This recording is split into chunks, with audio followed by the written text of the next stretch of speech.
అందరూ నమస్కారం అండి. వెల్కమ్ టు యోగ్ స్టాక్. అందరూ బాగున్నారు కదా. జోహో సీఈఓ శ్రీధర్ వెంబు గారు యాక్చువల్గా ఓపెన్ లెటర్ ఎక్స్లో ఓపెన్ లెటర్ పెట్టారనమాట. ఏంటి అంటే ఇండియన్స్ ఎవరెవరైతే అమెరికాలో ఉంటున్నారో వాళ్ళంతా చాలా కాంట్రిబ్యూట్ చేశారు, మనకి ఇన్ని సంవత్సరాలు అక్కడ ఉన్నాము, బట్ చివరికి మనం అంతా కాంట్రిబ్యూట్ చేసినా సరే ఇంకా అంటే ఇప్పుడు జరుగుతున్నాయి కదా రీసెంట్గా ఈ H1 హేట్ అనేసి, ఇండియన్ హేట్ అనేసి, తర్వాత మన ట్రంప్ కూడా ఇష్టం వచ్చినట్టు మాట్లాడాననేసి సోషల్ మీడియాలో విపరీతంగా ఉంది. సో ఏది ల్యాప్టాప్ గ్యాంగ్స్టర్స్ అని, ఇంకోటని, అదని రకరకాల సోషల్ మీడియాలో వస్తున్నాక ఇట్లాంటి టైంలో ఆయన ఏమన్నారంటే, మీరిగా వద్దు అమెరికాలో, మనకి భారత్ మాత నీడ్స్, మా ఇంజనీర్స్ వచ్చేసేయండి అని చెప్పేసి అన్నారనమాట. దీనికన్నా ముందు, అంతకుముందు మన అర్నాబ్ గోస్వామి కూడా ఒకసారి చెప్పాడు, సో మీరు ఎందుకు అన్ని మాటలు పడుతూ అమెరికాలో ఉంటారు, మరి వచ్చేసేయచ్చు కదా అని చెప్పి. మరి వీళ్ళ ఇన్ఫ్లుయెన్స్ మీద పెట్టెలు సర్దుకొని ఎవరన్నా వెళ్ళారా, వెనక్కి వెళ్ళలేదా నాకైతే తెలియదు. ఒకవేళ అంటే ఇంత పెద్ద పెద్ద వాళ్ళు ఇన్ఫ్లుయెన్స్ చేస్తే జనరల్గా అంటే వీళ్ళు ఇన్ఫ్లుయెన్సర్సే కదా సోషల్ మీడియాతో పాటు, అట్ ద సేమ్ టైం వీళ్ళు మంచి హైలీ ఇంటలెక్చువల్స్. మరి ఎవరన్నా ఎల్లుంటారా లేదా అనేది నాకైతే తెలియదులే కానీ, బట్ నాకు పర్సనల్గా ఒక ఫీలింగ్ అండి. ఎందుకు అంటే మన యూట్యూబ్లో కూడా చాలా గమనించాను నేను, చాలా కామెంట్లు పెడతారు. అంటే మన యూట్యూబ్ అనే కాదు, జనరల్గా వేరే వేరే యూట్యూబ్ ఛానల్లో ఏమన్నా ఎప్పుడన్నా వీడియోలు చేసినా కూడా, ఇంకా ఎందుకు రావా మిమ్మల్ని తిట్టినా అక్కడే ఉంటారు, వచ్చేయచ్చు కదా అని కొంతమంది పెడతారు. రండి మన ఇండియాను అభివృద్ధి చేసుకుందామని కొంతమంది పెడతారు. సో ఇక్కడికి వచ్చి మీ టాలెంట్ అంతా ఇండియాకి యూజ్ చేయొచ్చు కదా అని కొంతమంది పెడతారు. సో అంత బాగానే ఉంది, కానీ నాకు ఒక చిన్న డౌట్ వస్తుంది. ఫర్ ఎగ్జాంపుల్ ఇప్పుడు ఈయన చెప్పారు కదా మన శ్రీధర్ వెంబు గారు, అంటే ఇది ఓన్లీ నా ఒపీనియన్, నా పర్సనల్ ఒపీనియనే. అంటే మీ ఒపీనియన్స్ ఏమైనా ఉంటే మీరు కూడా కామెంట్లో షేర్ చేసుకోండి. అంటే నేను కరెక్టా కాదా అనేది కూడా నాకు కూడా తెలియదు. తప్పైతే ఆబ్వియస్లీ హ్యాపీగా తప్పన్నా మీరు చెప్పేది అని చెప్పండి, నేనేం అనుకోను. ఎందుకంటే నాకు వచ్చిన థాట్ అనమాట ఇది. సో ఇప్పుడు ఒక 1000 మంది ఫర్ ఎగ్జాంపుల్, ఓకే, ఎన్ఆర్ఐలు బయలుదేరి ఇండియా వెళ్ళిపోదాం అనుకున్నారండి. సో వీళ్ళ లైఫ్ ఎలా ఉంటుంది, ఒక స్ట్రక్చరల్ వేలో సెటిల్ అయిపోయి ఉంటారు కదా వీళ్ళు. పిల్లలు స్కూల్కి వెళ్ళటము, ఇల్లులు లోన్లు కట్టుకోవటము, something whatever it is, ఒక వే ఆఫ్ లైఫ్లో ఉంటారు కదా వీళ్ళు. అంటే వీళ్ళకి ఫ్యామిలీ గడవాలంటే ఎంత లేదన్నా 1,00,00,000-1,50,000 శాలరీ వచ్చేటువంటి లైఫ్లో ఉంటారు వీళ్ళు. ఓకే, సరే, ఫర్ సపోజ్ ఆయనన్న దాని ప్రకారమే లేదు, పోని మన ఇప్పుడు అందరూ అంటున్నట్టు రండి ఇండియాని అభివృద్ధి చేద్దామని చెప్పేసి. ఇప్పుడు ఈ 1000 మంది ఇండియాలో ఫ్లైట్ దిగగానే ఎవరైనా సరే ఏదో ఒక కంపెనీ కానీ, లేకపోతే ప్రభుత్వం కానీ, లేకపోతే వచ్చి ఎవరన్నా ఈ 1000 మందిని తీసుకెళ్ళి ఇమ్మీడియట్గా, ఇక నువ్వు ఈ సీట్లో కూర్చో, నువ్వు ఈ జాబ్ చేయి, ఇక నువ్వు ఈ సీట్లో కూర్చో, నువ్వు ఈ జాబ్ చేయి, నువ్వు ఈ సీట్లో కూర్చో, ఈ జాబ్ చేయి, మీరందరూ మన దేశాన్ని అభివృద్ధి చేయండి, మీకు నెలకి 1,00,000 జీతం ఇస్తా, నీకు 1,10,000 జీతం ఇస్తా, నీ టాలెంట్ని బట్టి జీతం ఇస్తా అని ఎవరన్నా జాబులు ఆఫర్ చేస్తారా? లేదు సింపుల్గా వచ్చేయండి అంటారా? ఓకే, ఇక్కడ ప్రాబ్లం ఎక్కడ వస్తుంది, అసలు ఎందుకు వెళ్తున్నారు అబ్రాడ్ జనాలు? అందరికీ ఎంప్లాయ్మెంటు, యూనివర్సిటీలోంచి బయటకు వచ్చిన ప్రతి ఒక్కడికి ఎంప్లాయ్మెంట్ ఉంటుందా ఇండియాలో? ఉండదు. ఈ ఎంప్లాయ్మెంట్ అనేది ఈ ఒక్క ఇండియాకి సంబంధించింది కాదు, ఇది ప్రతి దేశంలో ప్రతి చోట ఉన్నటువంటి ప్రాబ్లమే ఎంప్లాయ్మెంట్. ఇప్పుడు ఏంటి ట్రంప్ చెప్పేది కూడా ఏంటి, మా లోకల్ అమెరికన్స్కి జాబులు లేవురా బాబు, మీరు వచ్చి మా జాబులు చేస్తుంటే మా వాళ్ళంతా ఏం చేయాలి? మరి ఇప్పుడు మనం వెళ్ళిపోవడానికి మాకు కంట్రీ ఉంది, అక్కడ పోయి ఉండటానికో లేకపోతే ఇంకో దానికో మనకుంది. మరి వాళ్ళకేది, వాళ్ళు ఏమంటారు, వాళ్ళు లోకల్ సిటిజన్స్, మేము ఎక్కడ పోతాం? మీకు పోతే ఉండటానికి మీ దేశం మీకు ఉంది కదా, మేము ఎక్కడ పోతాం? మాకు ఇదే దేశం, ఇదే ప్లేసు, ఇదే ఇక్కడే ఉండాలి, ఇక్కడే తినాలి, ఇక్కడే వండుకోవాలి, మేము ఇంటెద్దలు కట్టుకోవాలి, మా ఖర్చులు ఎలా తీసుకోవాలి, కరెంటు బిల్లులు కట్టుకోవాలని మాకు సంపాదన రావాలంటే జాబులు లేవు, ఆ జాబులన్నీ మీరు తినేశారు. ఇది కదా గోల. అంటే ఎంప్లాయ్మెంట్ అనేది ప్రతి దేశంలో ఇంపార్టెంట్ అనమాట. ఇప్పుడు ఈ ఎన్ఆర్ఐలంతా ఆయన చెప్పినట్టే కట్టగట్టుకొని ఇండియాకి వస్తే ఎంప్లాయ్మెంట్ ఉంటుందా అనేది నాకు ఒక డౌట్. ఎందుకు అంటే ఇప్పుడు ఉండదు అని నేను చెప్పలేను, ఉంటుంది అని చెప్పలేను. సో ఆయన చెప్పిన దాన్ని కరెక్టా తప్ప అనేది నేను చెప్పలేను. 100% వెళ్ళాలని అనుకుంటారు, ఎవ్వరు కూడా ఉండిపోవాలని అనుకోరు అబ్రాడ్లో. ఏదో కొంత ఫైనాన్షియల్గా లైఫ్ సెక్యూర్ చేసుకుని వెళ్ళిపోవాలని అనుకుంటారు. అబ్రాడ్ ఎందుకు వెళ్తున్నారు? అన్ఎంప్లాయ్మెంట్ ఉండబట్టి ఇండియాలో చాలామందికి జాబులు రావట్లేదు. జాబులు రాని వాళ్ళు ఏం చేస్తున్నారు? వెళ్తున్నారు, మాస్టర్స్ చేస్తున్నారు, H1 అప్లై చేసుకుంటున్నారు, జాబులు కొట్టుకుంటున్నారు, సెటిల్ అయిపోతున్నారు. మరి అమెరికాలో జాబ్ చేస్తూ H1B మీద లైఫ్ లీడ్ చేసేటువంటి పర్సన్కి మరి ఇండియాలో ఎందుకు రావట్లేదు జాబు? అంటే ఇప్పుడు ఇండియాలో ఇంటర్వ్యూ జరిగింది. ఓ 10 మందికి ఇంటర్వ్యూ చేశారు. ఫర్ ఎగ్జాంపుల్ ఓ టీసీఎస్ కంపెనీలో ఎగ్జాంపుల్ తీసుకోండి మీరు. 10 మందిలో 5 సెలెక్ట్ అయితారు. ఇంకా 5 ఉంటారు. ఆ 5లో ఇద్దరు వేరే కంపెనీలో సెలెక్ట్ అయితారు. ఈ 3 ఉంటారు. ఇక జాబులు లేవు, దొరకవు, అప్లై చేస్తారు, రారు. వీళ్ళు ఇంటర్వ్యూలో సక్సెస్ గారు. ఓకే. టాలెంట్ లేదు. ఇంకోటి వాట్ ఎవర్ ఇట్ ఈస్ అనుకుందాం. ఇక వీళ్ళు డిసైడ్ అవుతారు మనం మాస్టర్స్‌కి వెళ్ళిపోదాం అమెరికాకి. ఖర్చు పెడతారు. ఒక 50,000 50,00,000 ఎంతో ఖర్చు పెడతారు. మాస్టర్స్‌కి పోతున్నారు. H1 తీసుకుంటున్నారు. అక్కడ ఇంటర్వ్యూకి వెళ్తున్నారు. అక్కడ జాబులు చేస్తున్నారు.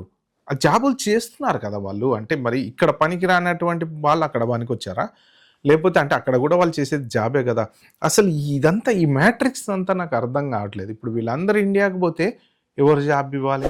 పోనీ ఎవరన్నా కమ్ ఫార్వర్డ్ పోనీ ప్రభుత్వమా? లేపోతే ఒక కంపెనీయా? లేతే ఇంకొకళ్ళా ఇగో రండి మా కంపెనీలో మీ ఎన్ఆర్ఐలకు ఒక 1,00,000 జాబులు రెడీగున్నాయి. అంటే ఎళ్ళటానికి ఎంతమంది రెడీగున్నారండి? ఎవరైనా ఎండ్ ఆఫ్ ద డే కావాల్సిందేంటి? జాబు, జీతం, ఇల్లు గడుపుకోవటం. మరి అందరూ రండి, రండి, రండి, రండి, రండి అంటారు గానీ మరి వస్తే జాబులు ఇస్తాము అన్న స్టేట్మెంట్ ఎక్కడన్నా ఎవరైనా చేస్తున్నారా అనేది అంటే నాకు అనిపిస్తుంది అనమాట. అంటే ఇప్పుడు వెళ్ళారనుకోండి ఫర్ ఎగ్జాంపుల్ ఇంతమంది ఆల్రెడీ ఇండియాలో ఉన్నటువంటి క్యాంపస్ ఇంటర్వ్యూ లేక అల్లాడుతున్నారు పాపం. బీటెక్ చదువుకున్న పిల్లలు చాలామంది. ఇప్పుడు నిన్నగా మొన్న కూడా నేను న్యూస్లో చూసా. విప్రో వాళ్ళు ఈ ఇయర్ నుంచి ఇంకా క్యాంపస్ ఇంటర్వ్యూలు చేయమని చెప్పి మరి అది ఎంతవరకు నిజమో నాకు తెలియదు. అలాగా కొన్ని కంపెనీస్ స్లోగా తగ్గించేస్తున్నాయి.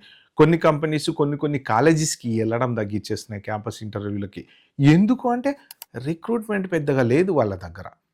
ఎందుకు రిక్రూట్‌మెంట్ లేదు అంటే దానికి తగ్గ బడ్జెట్ లేదు, ప్రాజెక్ట్ లేదు. అబ్రాడ్ నుంచే రావాలి ప్రాజెక్టులు. మన ఇండియన్ ఐటీ సెక్టర్ ఏంటంటే సర్వీస్ బేస్డ్ కదా! అంటే మెయిన్ అబ్రాడో లేపోతే వేరే కంట్రీలో లేపోతే ఇండియాలో ఉన్న పెద్ద కంపెనీస్‌లో వాటికి సర్వీస్ బేస్డ్ కంపెనీస్. మనకంటూ ఓన్ ప్రొడక్ట్స్ అంటే ఇప్పుడు ఈ జోహో ఉంది, పర్ప్లెక్సిటీ ఉంది. ఇట్లా కొన్ని ప్రొడక్ట్స్ ఇప్పుడిప్పుడే మంచిగా కొంత డెవలప్ అవుతుంది.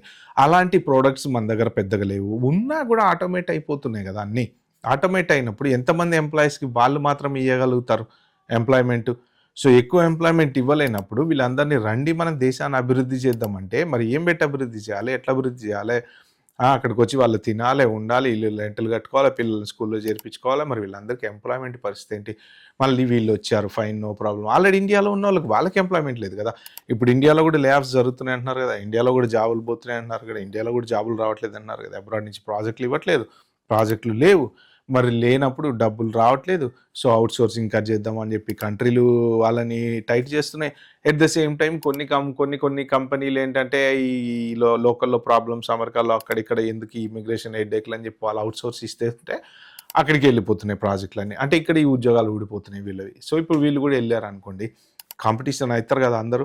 లోకల్‌లో ఉన్న ఆళ్ళకి జాబ్ రావట్లేదు. వాళ్ళు టెన్షన్ పడుతుంటే వీళ్ళు పోయి వాళ్ళకి కాంపిటీషన్ అయ్యి వీళ్ళందరూ ఉద్యోగాల కోసం ఎక్కడికెళ్ళాలి? ఎంప్లాయ్‌మెంట్ పెరుగుతదా?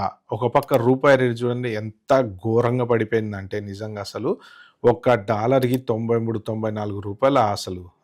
ఒక పౌండ్‌కి 127 సంథింగ్ ఎంతో ఉంది ఇవాళ.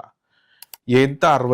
60, రూ. 70 ఉంటుండే. ఒక సింగపూర్ డాలర్ వచ్చేసి 22 ఈవెన్ 22 కూడా కాదు 19, 20, 21 అలా ఉంటుండే ఒకప్పుడు. అట్లాంటిది ఇప్పుడు 50, 60 చిన్న సింగపూర్ ఎంత ఉంటదండి? హైదరాబాద్‌లో హాఫ్ ఉండదు. ఇంత బుడ్డ ముక్క.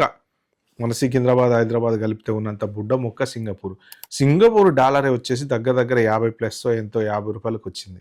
మనదెంత 140,00,00,000 పెద్ద దేశం మనది. ఎన్ని రాష్ట్రాలున్నాయి, ఎంత ఇదుంది మరి సింగపూర్ ఎంతుంది? మరి మనం ఒక్క రూపాయికి ఓ 50 సింగపూర్ డాలర్లు రావాలా? మీరు ఆలోచించండి. ఒక్క సింగపూర్‌కి ఓ డాలర్‌కి రూ. 50 రావాలా? ఇంత చిన్న పిట్ట పిల్ల దేశం అది. మలేషియా ఎంతుందండి? ఆ మలేషియా కరెన్సీ ఎంతుంది? పోనీ దుబాయ్ తీసుకోండి. ఇవన్నీ మనకన్నా చిన్న కంట్రీలే గదా! మరి వాళ్ళ కరెన్సీలు అంతంతున్నాయి. మన కరెన్సీ ఇంతే ఉంది మరి. సో, ఇది జియోపొలిటికల్ ఇవన్నీ నాకు అర్థం గావట్లేదు. అంటే ఏంటంటే, నేను గూడా ఒక ఆలోచనలో పడ్డా అనమాట. మరి అందరెళ్తే పరిస్థితేంటి? ఓకే. ఎళ్తారు. ఫైన్. No problem. జాబ్ రాదు. మరెట్లా బతకాలి?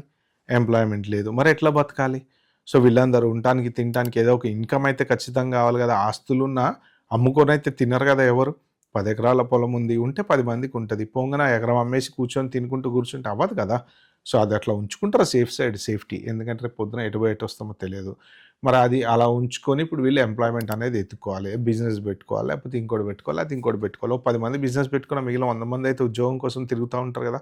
సో, ఇది నాకు అర్థం కాని క్వెషన్ అనమాట. అంటే ఏంటంటే అందరూ రండి ఇండియాని అభివృద్ధి చేద్దాం, రండి ఇండియాని అభివృద్ధి చేద్దాం, రండి ఇండియాని అభివృద్ధి చేద్దాం అంటారు. మరి అభివృద్ధి చేయాలంటే దానికి తగ్గ ఎంప్లాయ్‌మెంట్ మన దగ్గర ఉందా? పోతే అందరికి జాబులు దొరుకుతున్నాయా? ఆల్రెడీ అంటే కొంతమంది ఎళ్ళిపోయారు గదా! ఎళ్ళిపోయిన వాళ్ళు మరి సెటిల్ అయ్యి జాబులు చేస్తున్నారా? సో, అది కన్‌ఫ్యూజన్ అనమాట. సో, నాకున్నటువంటి డౌట్ మీలో ఎవరికన్నా క్లారిటీ ఉంటే హానెస్ట్‌గా కింద కామెంట్‌లలో మెన్షన్ చేయండి. ఎందుకంటే ఎళ్ళిన ప్రతి ఎన్ఆర్ఐకి జాబ్ వస్తుంది అంటే ఆబ్వియస్లీ ఈ టెన్షన్ ఎవడు పడతాడురా నాయనా అనుకోని ఎళ్ళిపోయేవాళ్ళు ఖచ్చితంగా ఉంటారు. వస్తున్నాయి జాబులు రావట్లేదు అనట్లేదు. ఇండియాలో సాలరీస్ చాలా బాగున్నాయి. 50,00,000, 60,00,000 ఈవెన్ 70, 80 లాక్స్ సంపాదించే వాళ్ళు గూడా ఉన్నారు. కానీ ఎళ్ళిన ప్రతి వాడికి జాబ్ వస్తదా? రాదా? అనేదే క్వెషన్ అనమాట. ఇప్పుడు అందరికి 50, 60 లక్షలు ఇయ్యడానికి కంపెనీస్ రెడీగున్నాయా? అన్ని ప్రాజెక్టులు వాళ్ళ దగ్గర ఉన్నాయా? అంత డబ్బులు వాళ్ళ దగ్గర ఉన్నాయా? ఆల్రెడీ ఏఐ వాళ్ళ షేర్‌లన్నీ డౌన్ అయితున్నాయి కదా మార్కెట్‌లో. ఇలాంటి టైంలో మళ్ళీ అంత ఎంప్లాయ్‌మెంట్ వాళ్ళు పెంచుకుంటారా? ప్లస్ ఎన్ఆర్ఐలు ఒక లెవెల్ ఆఫ్ లైఫ్‌కి అలవాటు పడతారు గదా! 9-5 అని, తర్వాత మధ్యలో కాఫీకని, తర్వాత ట్రాఫిక్ లేకుండా ఇంటికెళ్ళడం అని. సో, కొంత అక్కడిక్కడ ట్రాఫిక్ ఉన్నా రీజనబుల్లీ కొంచెం ఒక టైప్ ఆఫ్ లైఫ్‌కుంటారు. మళ్ళా ఇప్పుడు ఇండియా ఎళ్లి జాబ్ చేసేటప్పుడు 12 గంటలు చేయాలంటారు, 14 గంటలు చేయాలంటారు, 70 గంటలు చేయాలంటారు, 80 గంటలు చేయాలి. మళ్ళీ సర్వైవ్ అయితారా వీళ్ళు? సో, ఫారెన్‌లో 5కి కొట్టు కట్టేయాలంటే కట్టేయడమే అంతే. ఎవరైనా అక్కడ సీఈఓ కూర్చొని, లేపోతే ఎండీ కూర్చొని, లేపోతే ఇంకోడు కూర్చొని, ఎవడు కూర్చొని సంబంధం లేదు. సీ యూ లేటర్ మైట్ అంటారు. టప్పున ల్యాప్‌టాప్ మూస్తారు, సంచి వేసుకొని ఎళ్ళిపోతూనే ఉంటారు. అదే ఇండియాలో ఎళ్ళాలంటే అమ్మ! మన మేనేజర్ పోలేదు, మన సార్ పోలేదు, మన ఇంకో సీనియర్ మేనేజర్ పోలేదు అని భయపడుతూ నక్కి, నక్కి, నక్కి పోతుంటారు. మరి అది ఎంత కార్పొరేట్ కల్చర్ ఉన్నా జనరల్‌గా భయమనేది ఉంటది. అంతే తప్ప వాళ్ళేదో మనల్ని తంతారో, కొడతారో అని గాదు గానీ భయం. ఎందుకు అంటే రేపొద్దున ఎక్కడన్నా ఎవరినన్నా పీకాల్సొచ్చిన పరిస్థితొస్తే అరే! ఈడు మంచిగా 5కి ఎళ్ళిపోతున్నాడు ఫస్ట్ వీడిని తీసేయండిరా అంటారేమో అని ఒక భయము.